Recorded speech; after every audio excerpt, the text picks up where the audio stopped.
All right. So, anyway, it is my pleasure to introduce Greg Meyer, who will be speaking to us tonight about tequila and the tokens of Jalisco. Take it away, Greg. Okay. Um, so I went through a lot of this talking about why I am doing this presentation. And it's been mainly the background research for my Jalisco State Coppers book. And I am ADHD, and I squirreled on the tequila token from Lizardo Gallardo. Lazara Gallardo. I'm screwing up the name, but anyway, that's the token you see in the upper left in gray, um, and it's just gorgeous. I mean, look at that agave. And as we go further in, there's a lot more to this token than just that. So, Mike, if you go to the next slide, please. So, tequila, as we know it today, it can only be produced in these five states, and only certain municipalities within them. And all I can think of is Tamaulipas. Somebody bribed somebody to get included, because tequila, the blue agave tequila, typically grows in the highlands, and that's where you see Nayarit, Jalisco, Michoacan, and Aguascalientes. Um, there are many other types of agave, and they, in general, take longer to grow to maturity and spike. And why is the spike important? Well, depends on the type of agave, but when they spike, generally that means they die after that. But in the production of the spike, they produce a huge amount of liquid and sugars and complex saccharides, cellulose type things, polysaccharides. And that is the point when you can gather the material to make various drinks. And if we'll go to the next slide. Okay, there's a lot of verbiage here. So let me summarize. It was generally called in the 1800s, if you look at government documents from Jalisco and Guadalajara, that wine of mezcal and mezcal itself are derived from any given agave. So and at the time, what they would do is they would harvest the whole plant, right? They would cut it out of the ground. They would mash everything up in a tub, and then they would let it ferment. And then, depending on the path, the liquid from that, and there's a couple of ways to get to the liquid, and we can talk about that later, but you can make a form of pulque, or you can distill the liquid that has fermented and get an alcohol with all sorts of different overtones based on the terroir, and the variety of agave you're using. The genius in, if we can call it that, in commercializing the mezcal of Jalisco was in the like the Henry Ford scenario, right? How do I, with the land I have, produce more of this exact same thing and get a better profit? Well, it turns out the blue agave grows fast. It can mature in 5 to 7 years. And so you have a better cycling on the land you have available.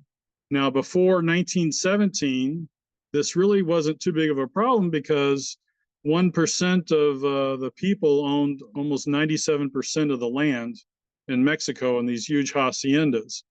So they had tons of land. They weren't necessarily driven by making the process better, although there were a few who were landlocked in the tequila area. The valley is not very big. We're talking maybe 8 miles at the widest and about 20 miles long, running to the west of Guadalajara.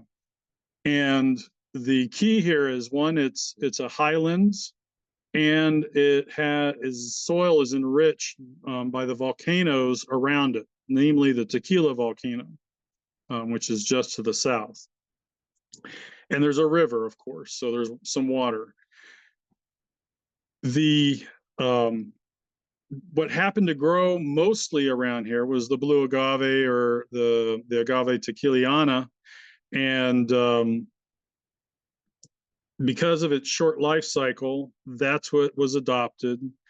And because the hacienda owners were well connected, they wanted to shut out. Think of what Kentucky and Tennessee were like. I mean, this is where NASCAR came from during Prohibition, right? They had the same competition everywhere around them throughout Mexico. People would use the agave and make mezcal, and it's a good drink, right? And depending on the type of stuff. But what had brand name was the mezcal that came from the tequila around the town of Tequila. And so that's what drove the designation, which did not occur until the 1970s, this domain of origin. But just for wealth and power, the branding done by the corporations themselves was that you had to have at least 51% blue agave to call it tequila, and it had to be produced in Jalisco. At least that's the way it was around turn of the century, to call it tequila. And given the kind of rough and ready of the Porfirio Diaz, and then the Revolutionary War, and then the divvying up of the land of the haciendas after 1917, it was a bit of a free-for-all in the marketplace.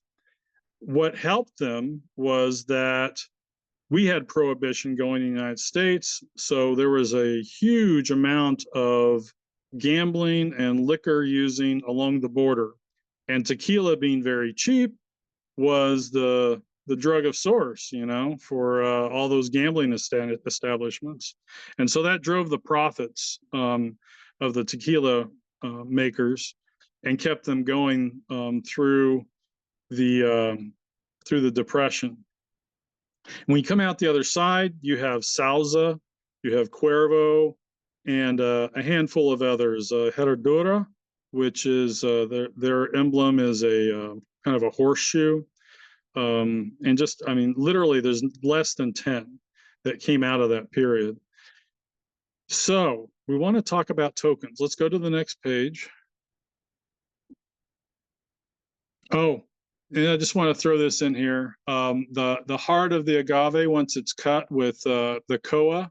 The koa is a hoe with it, but it's a straight hoe, not one that has an angle in it with the metal. It goes straight and it's sharpened, and that's what they use to cut off the leaves. And as you see, the heart of the agave, when the leaves are cut off like that, looks like a pineapple, and it's called a piña. And you can see they use essentially sort of a beehive kiln setup to roast the parts of the agave. Now, one of the things that the big corporate guys have done is that they've made this into a conveyor belt that has a channel. It's sloped to a channel in the middle, and as the conveyor belt goes through the roasting ovens, any liquid that comes out is also collected. They're not wasting anything. But if you're doing it out in the field, it's just whatever still is maintained inside the heart after you've roasted it. Whatever leaked out is gone. But in the industrial process, nothing gets wasted. All right, next slide. Tokens. Okay, a lot of this comes from Grove. Grove defines old tokens or colonial style tokens as uniface and being crude. They're likely before 1860. If they show modern characteristics of having been struck and have symbols on both sides, indicating tooling and machinery was used. They're likely made after 1860. Other big clues are they using the decimal system? Well, that happened, well, by law in the early 1860s. That's why he says 1860 is the divider, because if it's got decimals, you know it was done after that. That's when Juarez approved the decree or the law for that. The first decimal coins weren't made until the French interregnum period in 1864.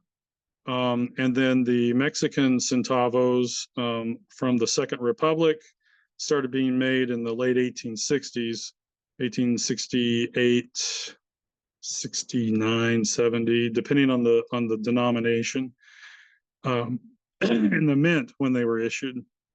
Another converse to that, if it's referring to a realis system, it likely is before 1860, but it doesn't necessarily have to be, because a lot of the coinage was still used in the haciendas and in merchant houses, and re-stamped by them for small change all the way up until the revolution. So having a realis on it is not necessarily indicative of either before 1860 or after 1860. It could be either, because the old stuff was not let go of, it was reused, and most people didn't have the wherewithal to go melt it down and make brand new tokens out of it. All right, so we can go to the next one. All right, our first tequila token.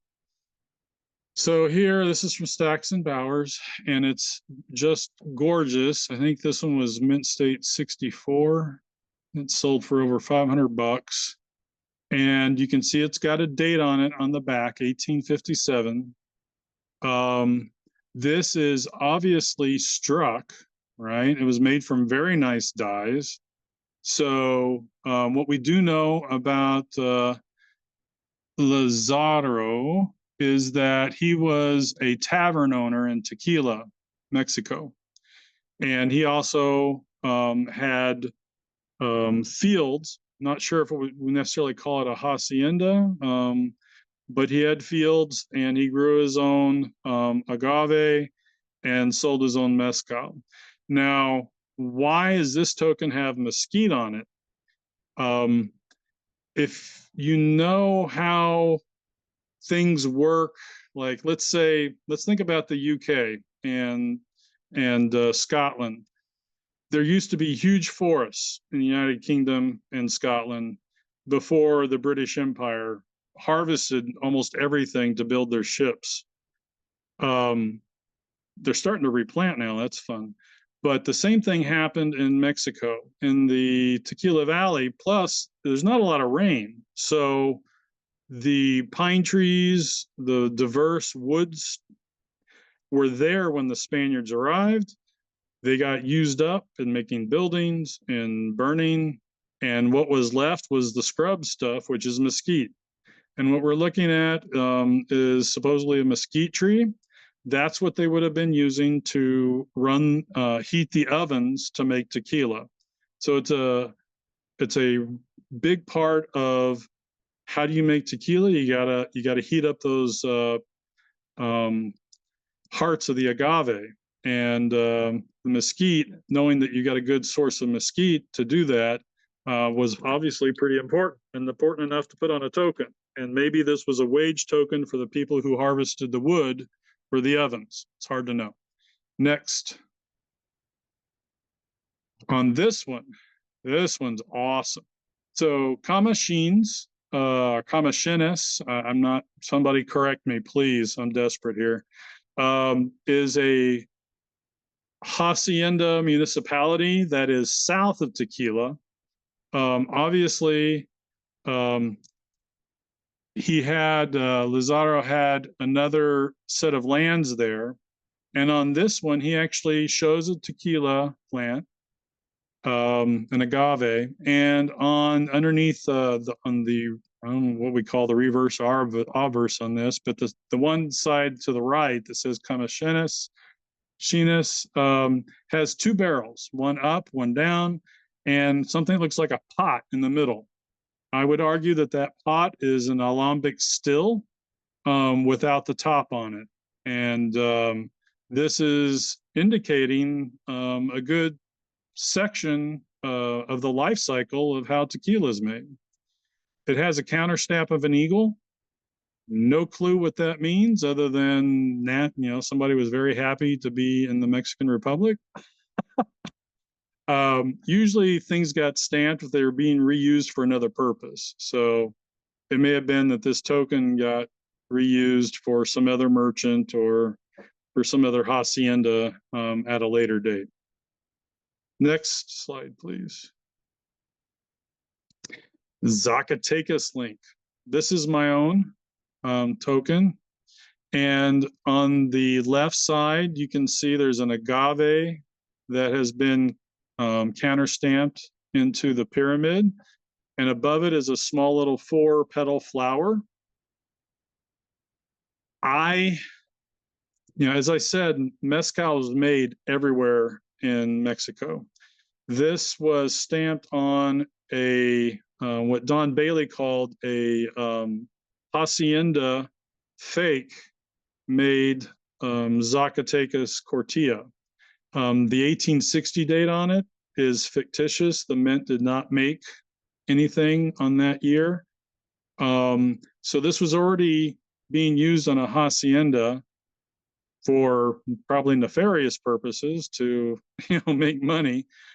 But it also got reused again at some point after 1860 as tokenage for somebody making either mezcal or tequila. And on the right side, you'll see a token that is commonly ascribed to what they call the Mesquite estate in Aguascalientes. It has a counter stamp on it, but an ampersand. Why is that important? Well, if we go to the next slide, here's another Zacatecas link. Mike, next slide. I hope it shows. Is it coming up? Hello? Did we lose Mike? No, I'm here. It doesn't advance. Let's see what's going on. Let's see. What am I doing? There we go, Greg. I'm sorry. There we go. Thank you.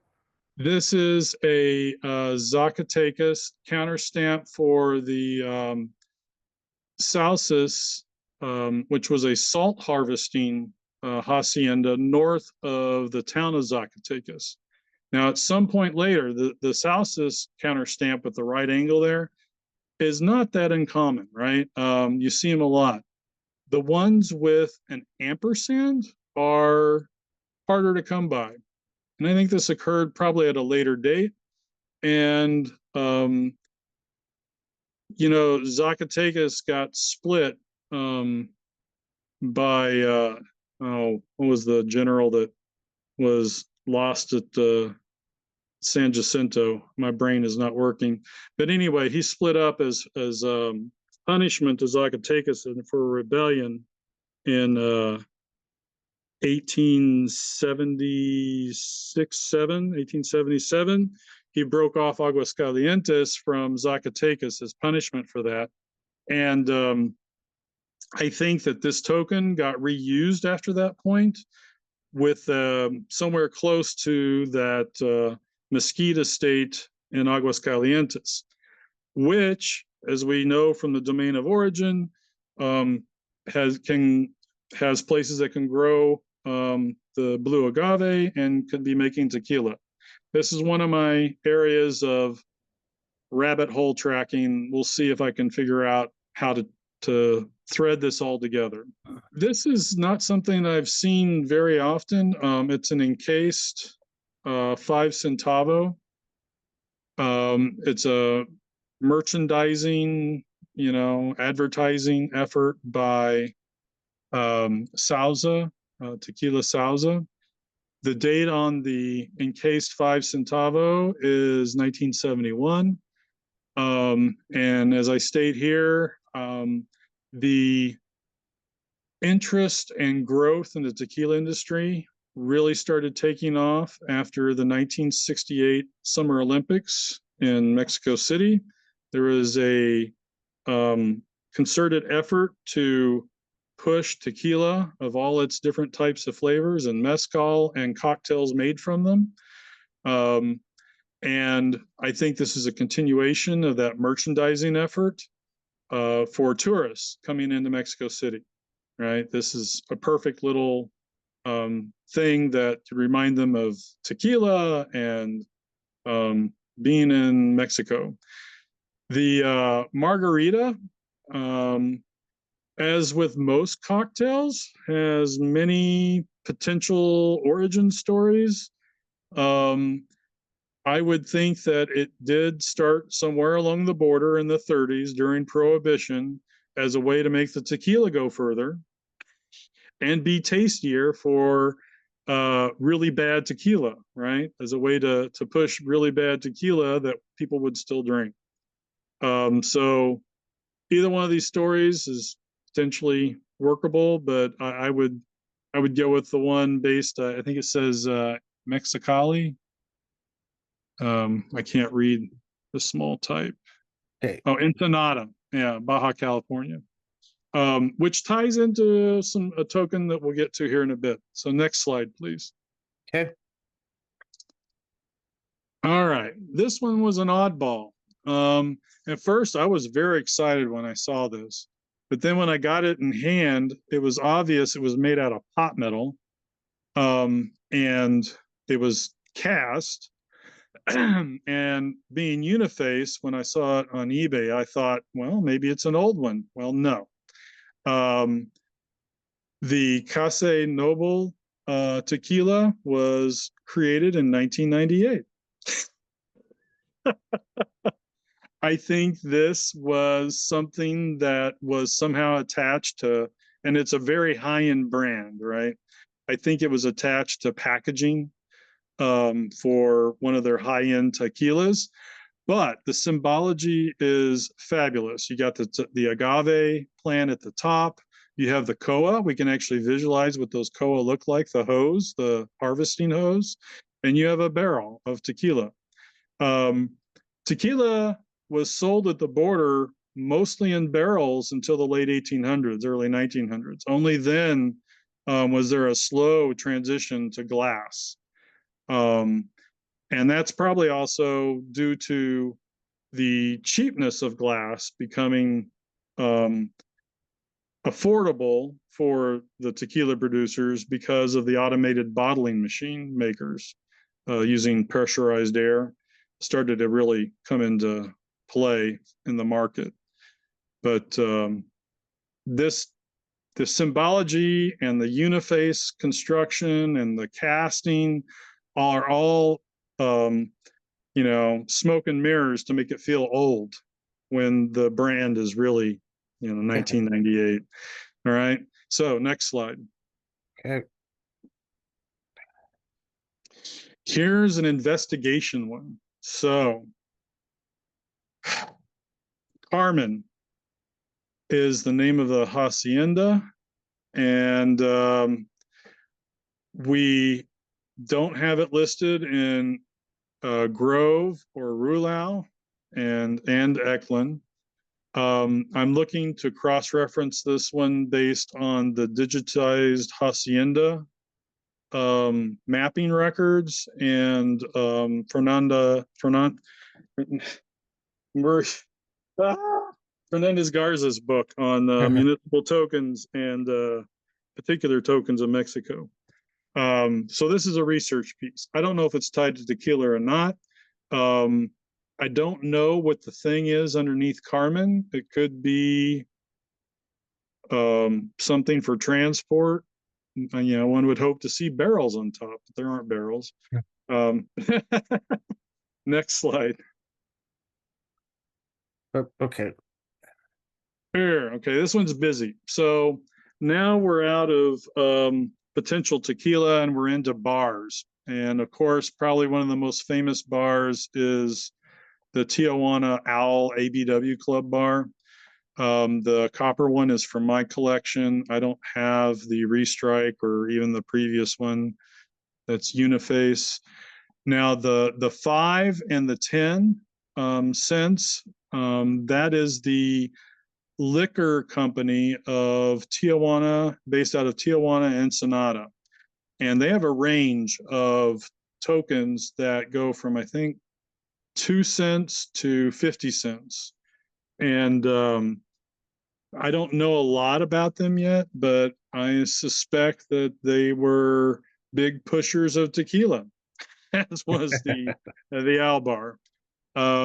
And since I live in Texas, the bottom set of 2, those are in my collection as well. They're from Nuevo Laredo. One's the 1, 2, 3 bar, and I think the other one is the Conchitas Club. And me and a friend of mine have actually gone and looked at the buildings where these were, because they actually have their address on some of it. Yeah, the phone number, you can cross-reference it. But yeah, so all that is abandoned and gone. But it's still fun. If you can't find the tequila tokens, go for the bar and liquor tokens. You know? Next slide. And these are my references. So I'll take questions, or you can throw darts at me. Thank you. A great presentation, Greg. I appreciate it. In fact, I have the books that you mentioned. Oh, look at you, man. Well, if you want to own a piece of Lázaro Gallardo token, you can buy these tequilas. Centenario is the most famous, the most famous tequila of this house, tequila house. You can buy it here in Walmart, H-E-B, Sam's, Costco, so on. Wow. This is Lázaro Gallardo. It's a picture of him when he was around 60 years old. He's the baptism act of him in 1805. He was Wow. in Irapuato, Guanajuato. Oh, that's a story. How did he end up in Tequila? Yes. Running a tavern. Yes. He born in Hacienda de Arandas. In fact, Arandas is a town of Jalisco, near of Guadalajara. He is the death certification of Lázaro Gallardo. He died in 1883. His son, his daughter is a genealogical tree of him, of Lázaro Gallardo. Let me. Oh, wow, you got pictures. There's Yes, a hacienda. it's the first token of Lázaro Gallardo, San Antonio del Potrero. Potrero, yes. It's a token not related to him, but it has his last name, Gallardo. Oh. This is a review of the counter stamps appearing in his tokens. The first one Wow. is a Grob or Rollo, I don't remember, said it is a dog, but for me it's a goat. Then I agree. It's a goat. yes, a goat. It's a cow, the initial of Lázaro, de Jesus, Gallardo, are similar Germanic eagle, are cock, horse, Yeah. two others eagles. I think that these counter stamps are related to the kind of tequila. For example, at time present, there are cabrito or goat tequila, toro or bull, coke, Oh tequila, my gosh. horses tequila, etc. There are some with the name the eagle or águila. La Guila, yeah. Abuela. Wow. This is the counter stamp. I think, Greg, for me, it's not a mesquite. It is an orange tree. Orange. Oh, for flavor. Yes, you can see the fruits Okay. down in big, comparing with the mesquite fruits. Perro I o bow to the cabrito, master, man. dog or goat. Yeah, you can see the fruit. Yes. Yeah. Okay. Wow. It's an amazing area to investigate, really. No kidding. Oh, yeah, you got the bottles. Yes, you can see the barrels. Oh, oh, and you eh, can see yeah, it's got the thing. It's a damask, right? yes. Bottle. This is demi-john, Demijohn. demi-johns. Demijohn. Yes, bottles in the Those are ground. bottles below. This must, how could this be 1857? I just don't, I think he was still making those tokens into the 1890s because the glass just was not used until the 1890s. No, I think they kept it was blown glass, oh, okay. blown glass. Gotcha. This is Not the automatic. demi-johns. This is the camichin. It's a big tree. For example, in Monterey does not exist this kind of plants.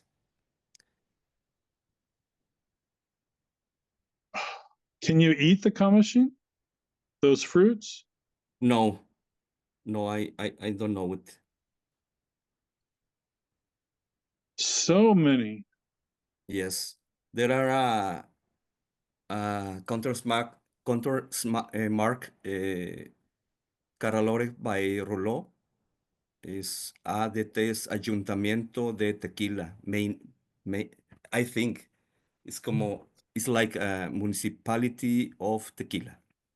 There Ah, is another token with just a plain tea of tequila. oh. I think, Greg, that this token was made in Guadalajara Mint. Why? Well, the manufacturing is great, is Yes. lovely. It's way beyond any, they had a proper engraver making the dies. Yes. Yes. Grabado. Yeah. Wow. It's a catalog of Hacienda de Camichines. I catalog and I put just a number, the Rollo number, Grob, Otberg, Eklund, and Duffield. Duffield made a great job cataloging these tokens in the 1920s. Oh, You can find I don't even know. information about him in the Numismatist. So, summarizing these tokens per numismatic, I cataloged 32 tokens, different tokens, Rouleau 19, Grob 14, Eklund 17, and Duffield 11. Other just 3. Wow. Well, this is the origin, how I can contact my friend Stephen. In the Numismatist, June 1933, in this paragraph, Mrs. Oh, L.G. Gallardo Afrieno, Dr. Prodo, and an authority on Mexican numismatic was introduced and spoke to the club in the California Coin Club, no, in the wow. PCNS. Wow. So I contact Steven if he has information about him. he answer me very soon, but he can't any additional information about LG Gallardo. And Wow. who was Lázaro Gallardo, when in fact he was the grandson of Lázaro Gallardo Arrieta, his grandparent, and the owner of the 1857 tokens. Wow. Well, thank you for your time. Wow. You I should have appreciate given the it. presentation. That was, You should have given. we had a bonus presentation tonight. I wrote a small article in La Gaceta Numismática o Sociedad Numismática de Guadalajara. I don't know if you are a member of this society. I need to join. I need to get a copy of that. I think I could help you. I don't need any acknowledgement, but write a book on this. Okay. You have the information. It Yes. would be fantastic. Thank That'd you. be very interesting. Thank you. Yeah. No, thank you.